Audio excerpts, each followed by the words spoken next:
Number one is your foundation. That's barbell curls, or either your dumbbell curls. It doesn't get better than that. That's for developing mass and size. Okay? Number two, for developing the head of the bicep, elongating the arm, is going to be preacher curls, or either you can do your incline dumbbell curls. That's number two.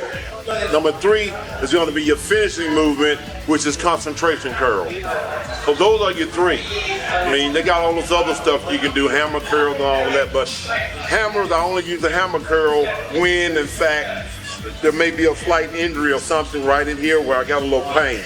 But other than that, barbell, preacher, or either incline, and then concentration. That's basically it.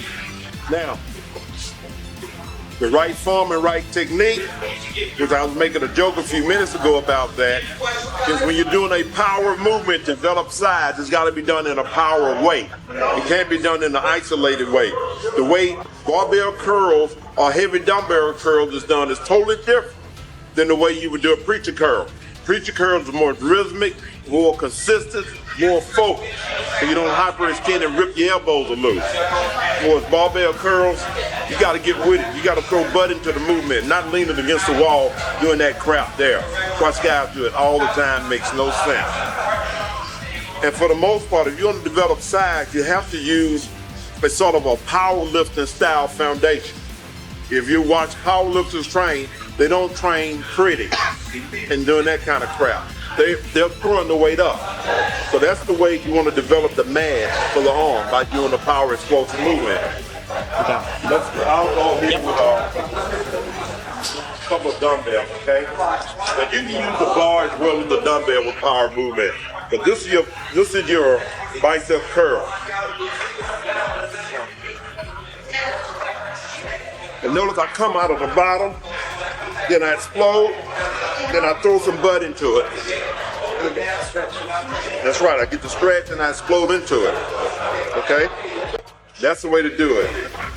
Use a bar or use a dumbbell. You're talking about repetitions around 6 to 8. Getting ready for a competition, may go as high as 10. But for the most part, 6 to 8 is good. When it comes to the preacher curl, you're talking about maybe 8 reps. And again, more focus coming up, squeezing at the top. A lot of times you see on the preacher curl machines with the the little platform here, I watch a lot of guys come up and they come to the top and all of a sudden they rest. Not supposed to happen. You want to lean into the movement, so as you're coming up, you're forcing more and more stress on the head of the bicep itself. You want to keep it there too. So you shouldn't be sitting back? No, you should not be sitting back. You're going on vacation when you lean back. All of a sudden you get into, oh man, now let me go again. Nah, when you want to force as much blood in the head of the bicep as possible when you're focused on bringing that peak out on the bicep. You should not relax. Okay, totally different than a regular barbell curl or regular dumbbell curl where you explode at the top, explode. Preacher curl, you're gonna come down here, control, squeeze. Come down, control, squeeze. Concentration curl, same way. Twist it over. Well, now see, you got your standing curls where you twist, okay?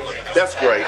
And I've used those too. I think they're very good to help bring in separation here. Every other workout, you might want to do that. Instead of doing a barbell curl or a heavy dumbbell curls here, let's bring them up, twist. But it's still a power movement.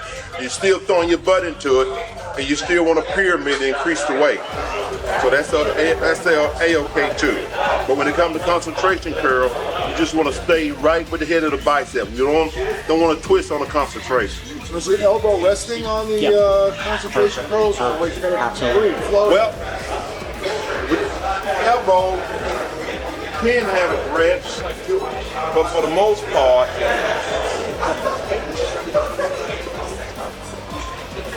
you go here. What happens here, you squeeze. You let it come out, squeeze. Come out, squeeze. And you don't want to be like so. See, when you lean into it, you put more and more stress on the head of the bicep like so. And you bring the arm up, just like in the preacher curl, the arm go on vacation when it comes to the top. All of a sudden, nothing's happening here. So you keep it forward, so you still have stress space on the head of the bicep. You're not supinating, you're not doing this when you're doing concentration. Just this. Just straight on. Stress on the head of the bicep. So you would never do free floating and never braced here? Would you ever do it where it's not braced? Well, see, the deal is you can brace, but if you're going to brace, don't brace back here. If you're going to brace here. You see? Stress on the head of the bicep. You can brace if you want to. I'm just saying, whichever technique you use, make sure you don't lean into it and have the arm go on vacation right here. So you stay here, so you force more and more stress on the head of the bicep. When you look at a head of a bicep of a guy who have false striations in the head of the bicep, that means the muscle cell will start to split. It's called muscle fusion. That adds to the peak of the bicep. But that happens when you force stress on the head of the bicep. Okay? That's how it happens. Sets of biceps would you max? Can you train biceps? Sure you can. Sure you can. That's why when you're putting together your routine, you want to go push-pull. For instance, I would do chest first, bicep second. I wouldn't mix back and bicep in the same workout in the same day. I mean, if you do them on a little twinkle toe workout, okay, 2 sets here, okay, if you want to call that training. But if you're really training, you can't do bicep and back in the same workout because both are pulling movements, okay? Nor would you want to do shoulders and chest in the same workout because both are using too much pushing tendon. So you want to be smart. Push, pull. That's where you want to set your workouts up.